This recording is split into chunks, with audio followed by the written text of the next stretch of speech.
За өчигдөр би Хөх хотод нэг шинжилгээ өгсөн талаараа нэг пост оруулсан нэг нь сая 3-400 мянган хүн уншаад бөөл хэрүүлийн бузар болчихжээ. Тэгээд ер нь энэ талаараа ер нь жоохон жижиг мэдээлэл өгөх ёстой юм байна гэд.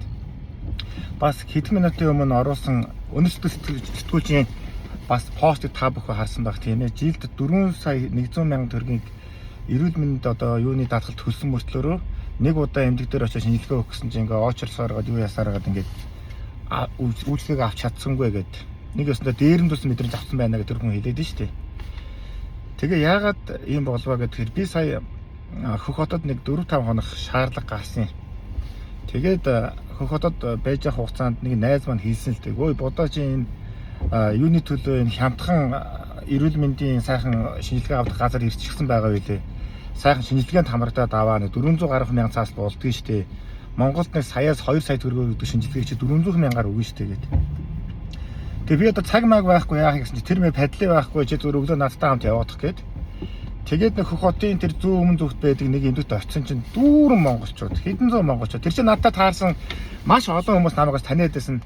Тэр хүмүүсүүд бол энийг гэрчилнэ. Бужигнсан олон монголчууд байхгүй дан монголчууд нэг хятадын дунд нь байсангүй. Тэгээд тэр чинь ерөөсөө нэг 3хан совилогч нэг ганц хоёрын эмчил байсан байх. Тэр олон зуун хүнд чинь ерөөсөө тийм нэг ч удаа уурсангүй, нэг ч удаа уцаарсангүй, нэг ч удаа загнаж зандарч чанга дугаар хийсэнгүй. Тэгээд яг та манай монголчууд гэсэн юм байгаа чинь. Тэгтэл тэр хүмүүсийн шинжилгээг өдрийн яг 12:30 хэд л аваад уусчдаг юм байна. Бүгднгээс нь цус мус сүлс одоо юу гэдгийг те хелико тэгээд CT компьютер томографи эхо гэдэг тэр хавдрын олон маркер ерөөсө бүх юмыг аваад уусч байна л да. Тэгээд нийт үн ердөө нэг 899 он буюу нэг 450 мянган төгрөг болдго юм байна. Тэгээ энэ яагаад энэ монголчууд энэ чинь өв олноороо ирдэг юм бэ гэсэн чинь Монголын энэ эрүүл мэндийн хувийн эмзэгүүд нь аимшигын одоо өндөр үнэтэй, тэнгэрийн үнэтэй.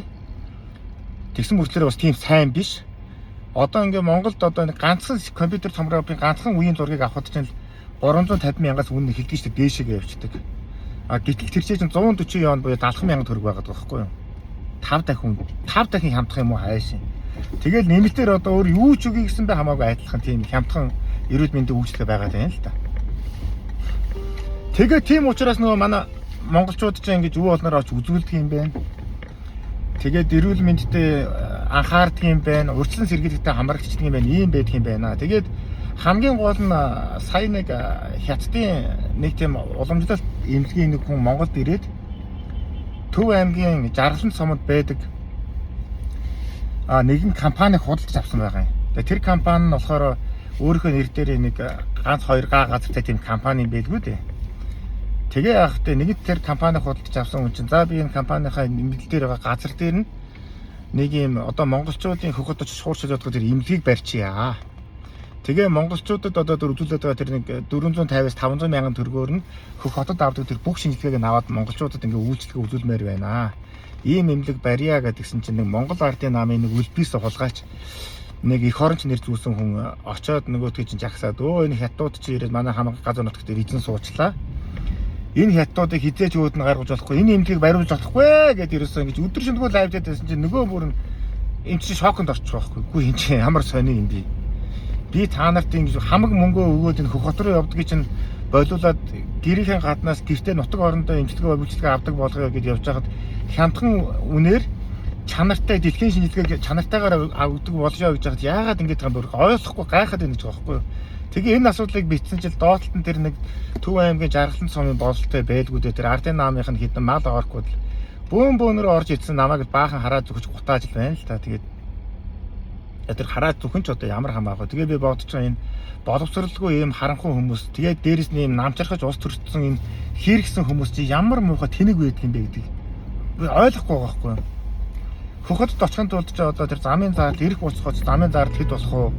Очоод буудал байрлахад хэд болох вэ? Хоон бол унаа хэд болох вэ? Имчилгээ үйлчлэг хэд болох вэ? Явдал чирдгээд тэгтэл чин тэр бүх зардал байхгүй болоод гэрийнхээ үүднээс нь Улаанбаатараас авч чаддгүй Монголын улсын эмнэлгүүдээс авч чаддгүй үйлчлэгийг хамгийн хямдхан үнээр үзүүлье гэж яхад тэрийг нь эсэргүүцэж яах гэдэг чи одоо ямар энэ одоо яг юу л вэ гэж би ойлгохгүй байна л та. Тэгээд хэрвээ одоо ингээ Монгол улсад маань жоохон толгойн сэргхэн байдаг нэг юм нэг жоохон юм боддог тий жоохон нэг хөдөлгөөнтэй тийм засаг дарга байвал энэхүү юмыг маань ингээд нэг ажил хэрэг болгоосоо гэд постынхаа төгсгөл бичсэн чинь налах дүүргээс хүмүүс холбогдож байна. Үгүй энэ чи ямар гоё юм бэ? Намайг тэр жарлан цомынханд царай алдаад байгаа тэр хүмүүстэйгээ холбоод өгөөч, уулзуулаад өгөөч. Тэр газрыг налах дүүрэгтээ өгөөд ингээд налах дүүрэгтээ тэр шинжилгээнийхээ нийт ижи бүрэн төвийг байгуулуулчих юмсан да гэдэг хүмүүс холбогдож байна. Бас манай Булган аймгаас бас холбогдож байна. Хүүе 4 сард бас хөрөнгө оруулалтын чуулгуулалт болох тэрэн дээр наймарч жаагаад ингээд газар мазрын яагаад ингээд ийм сайхан эрүүл мэндийн аялал жуулчлалыг бас байгуулах юмсан да гэдэг асуудлыг ярьж байна. Гэх мэтлэнгээр ингээд яг ингээд нутаг орноо боддог, хүн зоноо боддог ийм сайхан хүмүүс ч болохоор ингэдэг юм байна. Гэтэл ингээд намчрагдсан эх оронч нэр ярьсан ийм нийгмийн шаар шахар бас ийм боловсралгүй ийм харанхуй хүмүүс болохоор тэгж гай боддог юм байна л да. Тэгээ одоо жоохон өөдлөөсөө жоохон өөрчлөгдөөсөө гэж бодох юм да. Тэгээ одоо юу ч болох юм те. Сүүлдээ ч одоо бараг гутарх юм. Тэгээ өчигдрийн тэр постыг оруулсан шалтгаан нь юу вэ гэхээр би Монголынхаа энэ эмнэлгүүдийг ингэж одоо харлуулах санаа зорилго агуулгаагүй, гутаах агуулгаагүй. Тэгвэл наад эрүүл мэндийнхээ үүрэгтийг хямдхан болгооч, шуурхаа болгооч, хүн болгонд хүртээмжтэй болгооч гэдгийг нүдээр хэлж байгаа. Хоёрдугаард нэгэнт ингээ улс нь өөрсдөө хийж чаддгүй юм бол улсад нь үнэхээр юм чадамж байхгүй бол ядаж тэр хийж чаддаг хөрөнгөтэй мөнгөтэй хүмүүсийг оруулж ирээд тэр газар мазрыг нь хил амгүйхан шиг хідэн газартанд уршуухан өгөөд тэр юмыг бариулаад авчаач. Тэгээ хийлгээд авчаач. Нэгэнт Монголд нэг том имлэг барьсан байхад тэр шиг хятад аваад нүүхгүй шүү дээ. Тэр чинь Монголд л хөрөнгө байхгүй юу. Тэгээ тэр дэлхийн тэр шилдэг орчин үеийн тэр онцлогооны тэр том үнэтэй аппаратууд нь Монголд нэгэнт ороод ирэх юм бол тэр Монголдоо л ажиллах байхгүй юу. Монголд үйлчлэх байхгүй юу. Тэр чи одоо ингээ буцаагаад тэд нар чи аастай би нэг авч явна гэдэг ачаа аваа явахгүй шүү дээ. Тэр олон тэрбум юм чинь тээвэр зар төсөв зар юу болох вэ?